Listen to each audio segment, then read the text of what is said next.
آئیے آغاز گفتگو سے قبل نہایت ہی ادب و احترام کے ساتھ ہمارے اور آپ کے آقا و مولا ساری کائنات کے مرکز عقیدت حضور احمد مجتبی محمد مصطفیٰ صلی اللہ تعالیٰ علیہ وآلہ وسلم کی بارگاہ مقدسہ میں جس طریقے سے میں پڑھاؤں آپ پڑھنے کی کوشش کریں۔ الصلاۃ والسلام علیک یا رسول اللہ،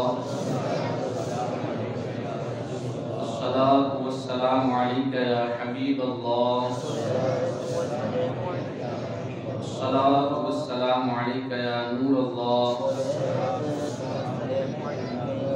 صلی اللہ تعالیٰ علیہ وسلم۔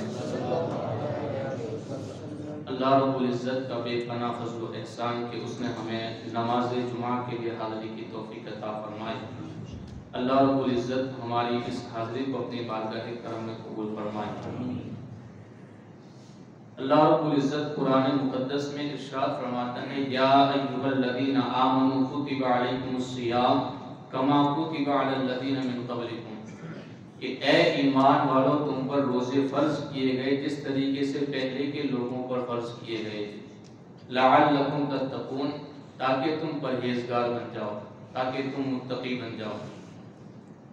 اب یہ روزے کب فرض ہوئے، اس کے حوالے سے روایتوں کے اندر آتا ہے کہ اعلان نبوت کے 15 سال بعد یعنی کہ ہجری سن 2 میں روزے فرض ہوئے، اور حضور صلی اللہ علیہ وسلم نے اپنی حیات ظاہری میں تقریباً 9 مرتبہ ماہ رمضان کو حاصل کیا۔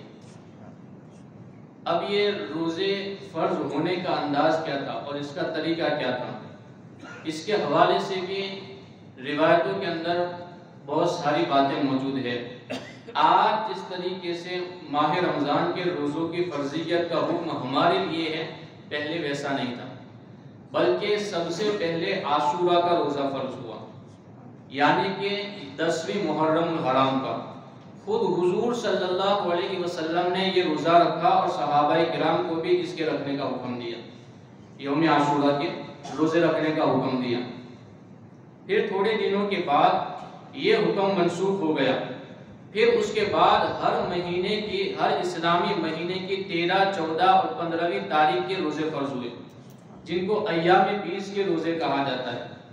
اب یہ تھوڑے دنوں کے بعد یہ روزے، اس کا حکم بھی منسوخ ہو گیا۔ تیسرے اسٹیپ پر جا کر کے ماہ رمضان کے روزے فرض ہوئے۔ اللہ نے ارشاد فرمایا اب تمہارے لیے ماہ رمضان کے روزے رکھنا فرض ہے۔ لیکن ماہ رمضان کے روزے جس طریقے سے آج ہمارے اوپر فرض ہے، پہلے ماہ رمضان کے روزے اس طریقے سے نہیں تھے، بلکہ پہلے پہل جب ماہ رمضان کے روزوں کی فرضیت کا حکم نازل ہوا تو اس میں کچھ گنجائش رکھی گئی تھی کہ جو روزے رکھنا چاہتا ہے وہ روزے رکھے، اور جو روزے نہیں رکھنا چاہتا ہے وہ روزوں کا فدیہ ادا کر دے۔ یہ پہلے پہل اس کی گنجائش رکھی گئی تھی۔ اب اس کا حکم بھی بعد میں اٹھا لیا گیا، گنجائش والا حکم اٹھا لیا گیا۔ پھر اس کے بعد حکم دے دیا گیا کہ اب ہر مکلف آدمی اور عورت کے اوپر ماہ رمضان کے مکمل روزے رکھنا فرض ہے۔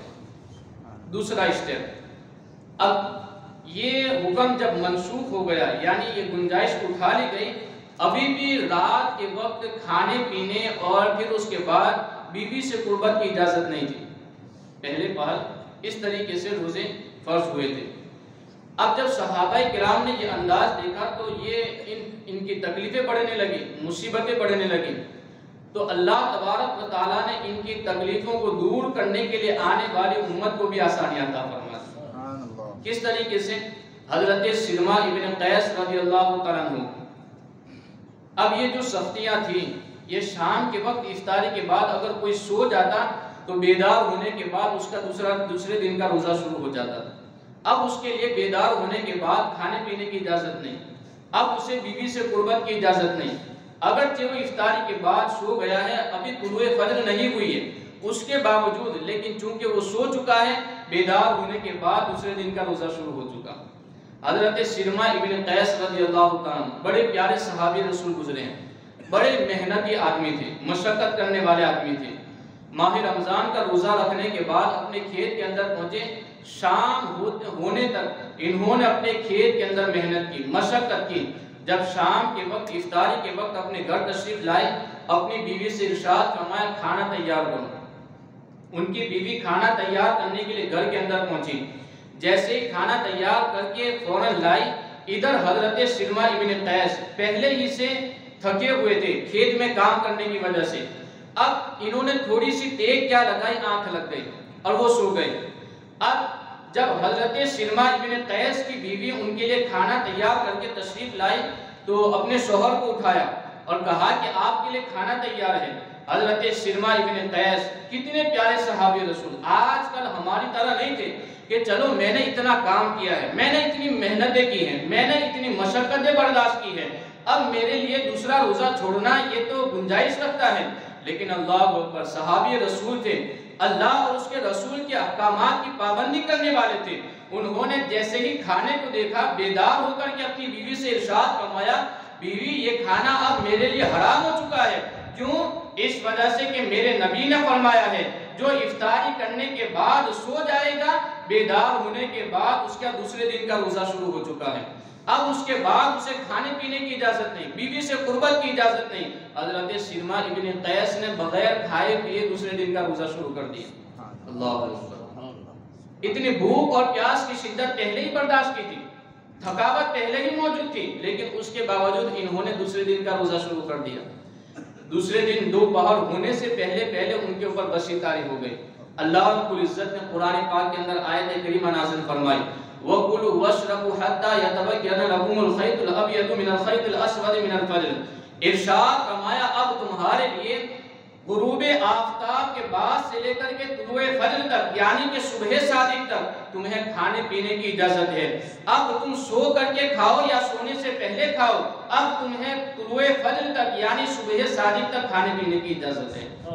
آپ اندازہ لگائیں کہ ایک صحابی رسول کی تکلیف کی بنیاد پر اللہ تبارک و تعالیٰ نے آنے والی امت کو بھی آسانی عطا فرمائی. لیکن یہاں پر ابھی کھانے پینے کی صرف اجازت ملی تھی، بیوی سے قربت کی اجازت نہیں تھی، عمل زوجیت کی اجازت نہیں تھی. حضرت عمر رضی اللہ تعالیٰ عنہ اور دیگر صحابہ کرام سے روزے کی حالت میں عمل زوجیت واقع ہو گیا. ندامت کے ساتھ حضور کی بارگاہ کرم میں حاضر ہوئے، عرض کیا یا رسول اللہ صلی اللہ علیہ وسلم اس طریقے سے واقعہ پیش آیا ہے. اللہ نے آیت کریمہ نازل فرمائی، اُحِلَّ لَكُمْ لَيْلَةَ الصِّيَامِ الرَّفَثُ إِلَىٰ نِسَائِكُمْ. اب تم ماہ رمضان کی راتوں کے اندر غروب آفتاب سے لے کر کے طلوع فجر تک تمہیں کھانے پینے کی بھی اجازت ہے، عمل زوجیت کی بھی اجازت ہے. یہ ہے صحابہ کرام، ان کی پابندیاں دیکھیں، ان کا انداز دیکھیں، احکامات رسول کی پابندی دیکھیں، کس طریقے سے تکلیفوں سے دوچار ہونے کے باوجود احکامات رسول پر عمل کر رہے ہیں، اللہ اور اس کے رسول کے فرامین کی پابندی کر رہے ہیں. اللہ اکبر. یہاں ٹھہر کر کے میں ایک بات آپ کو سمجھانا چاہتا ہوں. اگر کسی کی عمر 40 سال ہو چکی یا 45 سال ہو چکی ہے، اب اس نے 40 یا 45 سال کی عمر تک اس نے ایک روزہ بھی نہیں رکھا ہے، اب اسے اچانک حکم دے دیا جائے کہ تم نے روزہ رکھنا ہے، اس کے لیے بڑا مشکل ہو جائے گا. اسی وجہ سے ہمارے معاشرے کے اندر، ہمارے گھروں کے اندر یہ ماحول ہے کہ جب بچہ نابالغ ہوتا ہے تو ہم اسے پریکٹس دلوانے کے لیے آدھے دن کا روزہ رکھواتے ہیں، پھر اسے اور تھوڑا آگے بڑھاتے ہیں، پھر اسے اور زیادہ کرواتے ہیں، حتیٰ کہ بچہ بالغ ہونے تک روزوں کا پابند ہو جاتا ہے، اس کے اندر اہلیت پیدا ہو جاتی ہے. تو اس طریقے سے روزوں کی پریکٹس دلواتے ہیں.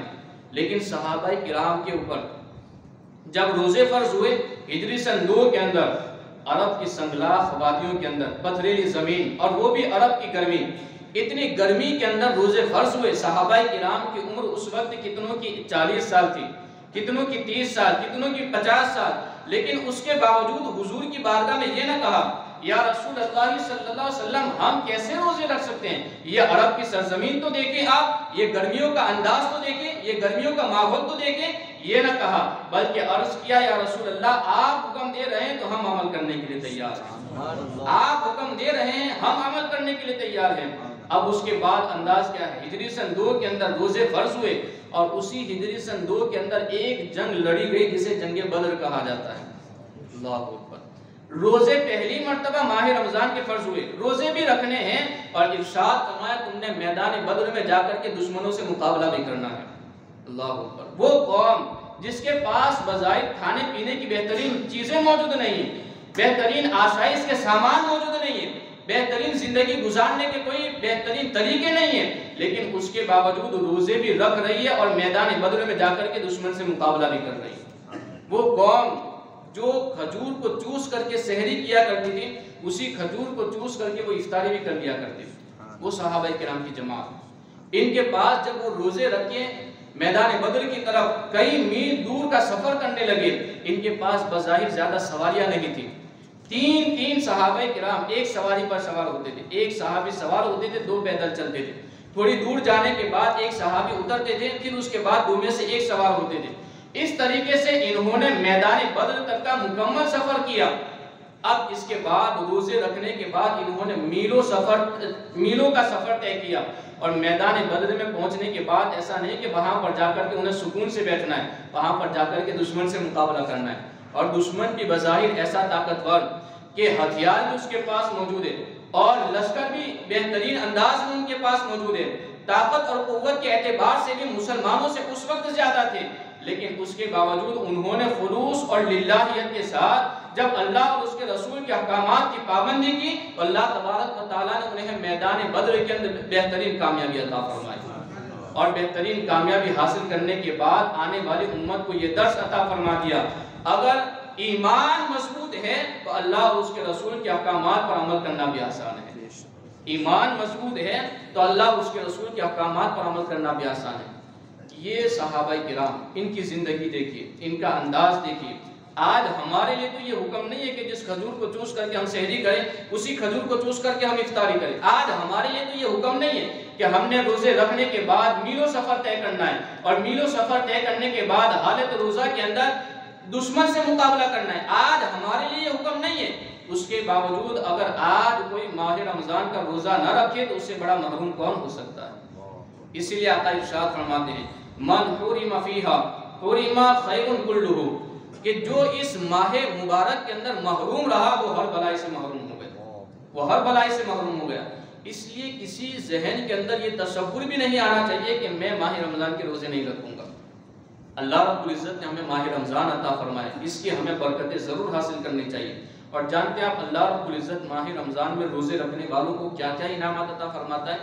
ماں عائشہ صدیقہ رضی اللہ تعالیٰ عنہا, ان سے روایت ہے کہ آقا کریم صلی اللہ علیہ وسلم نے ارشاد فرمایا جب بندہ مومن روزے کی حالت میں صبح کرتا ہے تو اللہ تبارک و تعالیٰ اس کے لیے آسمانوں میں رحمت کے دروازے کھول دیتا ہے. اللہ تعالیٰ آسمانوں میں اس کے لیے رحمت کے دروازے کھول دیتا ہے.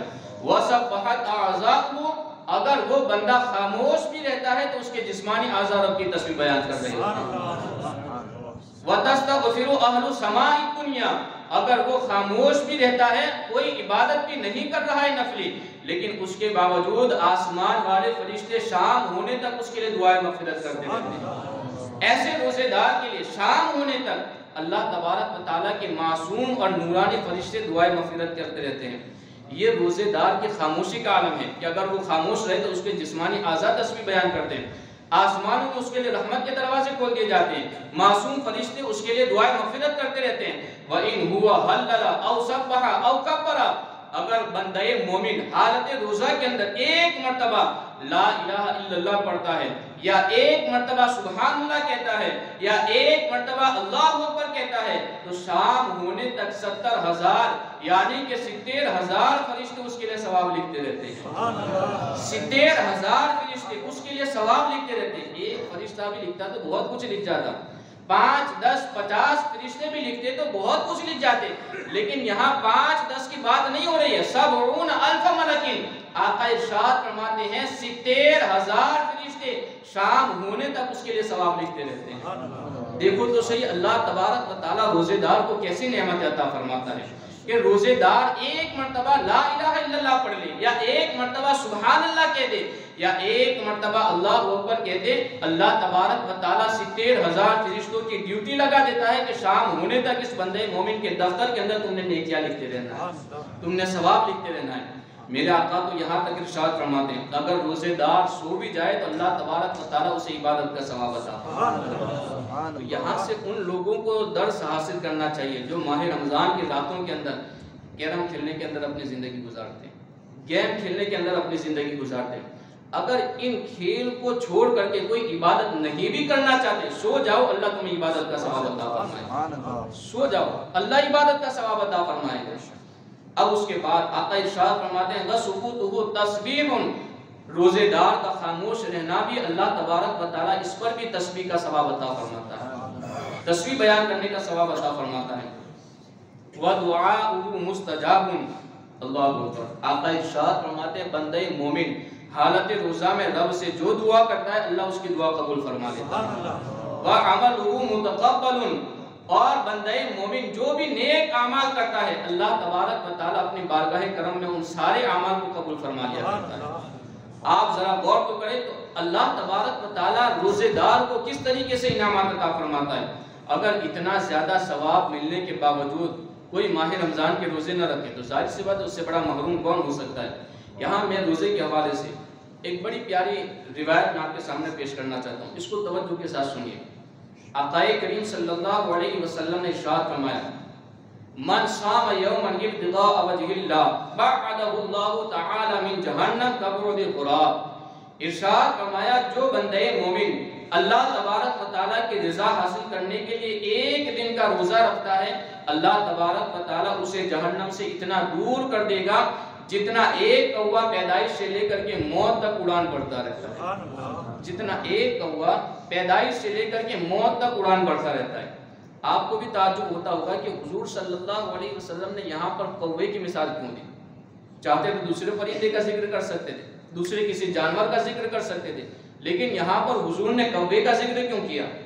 جب اس سلسلے میں ہمارے علماء نے تحقیق کی تو پتا چلا کہ حیات الحیوان عجائب المخلوقات جیسی کتابوں کے اندر یہ بات کوے کے بارے میں ملی ہے کہ کووں کی عمریں بہت لمبی ہوتی ہے، کسی کی 700 سال ہوتی ہے، کسی کی 800 سال ہوتی ہے، کسی کی 1000 سال، کسی کی 1100 سال ہوتی ہے۔ تو آقا ارشاد فرماتے ہیں اگر کوئی بندے مومن رب کی رضا حاصل کرنے کے لیے ایک دن کا روزہ رکھتا ہے اللہ تبارک و تعالیٰ اسے جہنم سے اتنا دور کر دیتا ہے جتنا ایک کوا پیدائش سے لے کر کے موت تک اڑان بڑھتا رہتا ہے۔ اور ایسا نہیں کہ وہ کوا کسی حادثے کا شکار ہو کر کے مر جائے یا کسی وبا یا بیماری کے اندر مر جائے، ایسا نہیں، مات حرما، آقا ارشاد فرماتے ہیں بوڑھا ہو کر کے مرنے والا کوا۔ اس کی مثال دے کر کے ارشاد فرمایا کہ بندے مومن ایک دن کا روزہ رکھے گا بوڑھا ہونے تک جو کوا پیدائش سے لے کر کے بڑھاپے کی منزل پر پہنچنے تک جتنی اڑان بڑھتا رہتا ہے اللہ تبارک و تعالیٰ اتنی اڑان دور اللہ تبارک و تعالیٰ جہنم سے بندے مومن کو دور فرما دیتا ہے۔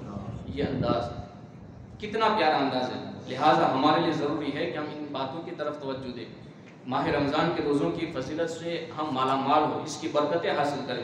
اب آخر کے اندر ایک عمل میں آپ کو بتا دیتا ہوں، ماہ رمضان کے اندر جو ہمیں عمل کرنا ہے، حضور صلی اللہ علیہ وسلم جب ماہ رمضان جلوگر ہونے لگتا تو استقبالیہ خطبہ ارشاد فرماتے، اور استقبالیہ خطبے کے اندر ایک بات ضرور ارشاد فرماتے کہ ماہ رمضان کے اندر بندے مومن کو 4 کام کرنے۔ کتنے کام؟ 4 کام کرنے۔ ارشاد فرمایا ان 4 کاموں میں 2 کام ایسے ہیں جن کے ذریعہ رب کی رضا حاصل ہوگی، 2 کام ایسے ہیں جن کے ذریعہ رب کی رضا حاصل ہوگی، اور 2 کام ایسے ہیں جن کے بغیر ہمارا چھٹکارا نہیں۔ 2 کام کون سے جن کے ذریعہ رب کی رضا حاصل ہوگی؟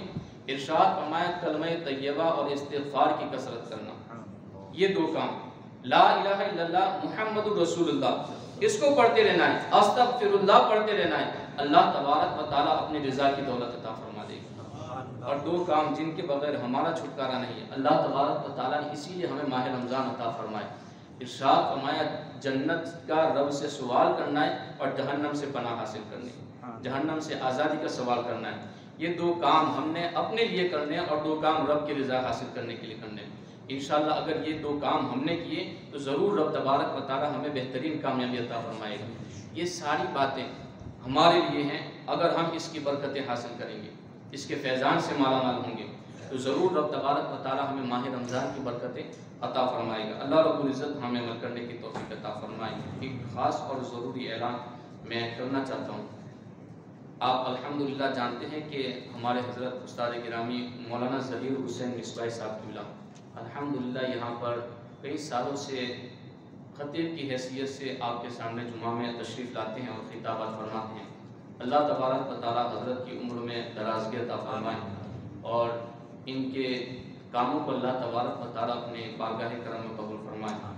حضرت نے الحمدللہ جمبوسر کی سرزمین پر بہترین خدمات دین کی انجام دی ہے۔ اور اسی سلسلے کی ایک کڑی ہے نوری تربیتی سینٹر۔ الحمدللہ یہ نوری تربیتی سینٹر جو جمبوسر کے اندر موجود ہے، اس کے ماتحت تقریباً 5 مسجدیں مکمل طور پر چلتی ہیں، اور 5 مسجدوں کے جو ائمہ ہیں ان تک سیلری الحمدللہ اسی سینٹر کے ذریعہ پہنچائی جاتی ہے، نوری تربیتی سینٹر کے ذریعہ۔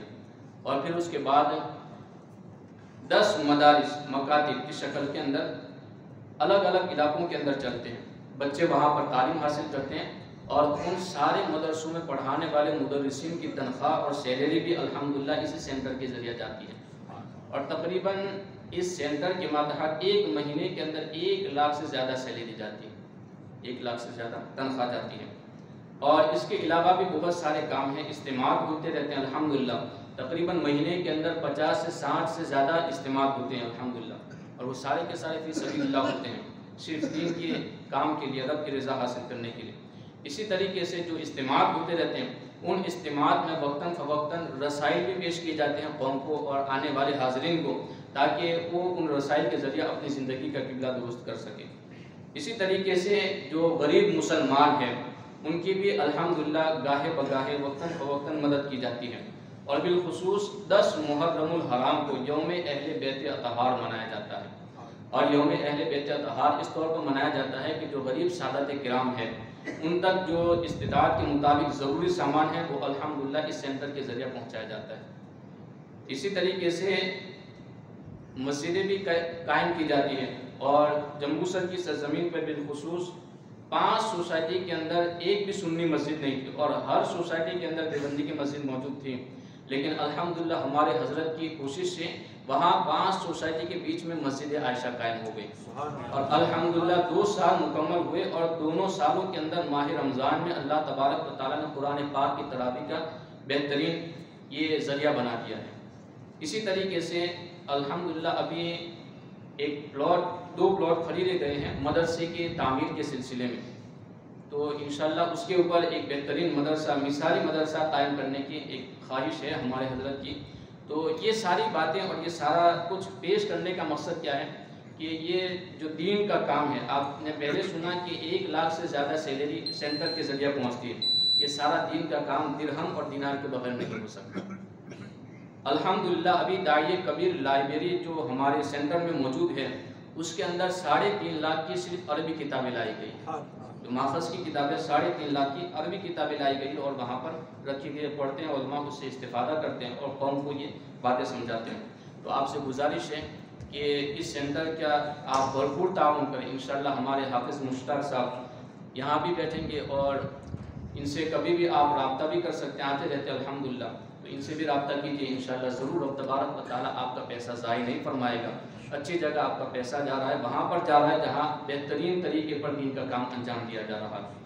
اب دوسرا اعلان یہ کہ ہمارے حافظ صاحب دیگاں کی سرزمین سے سنی علماء کاؤنسل کے چندے کے سلسلے میں تشریف لائے ہیں، تو آپ تمامی حضرات سے گزارش ہے کہ حافظ صاحب کا بھی تعاون فرما کر ضرور ثواب دارین حاصل کریں۔ السلام علیکم ورحمۃ اللہ وبرکاتہ۔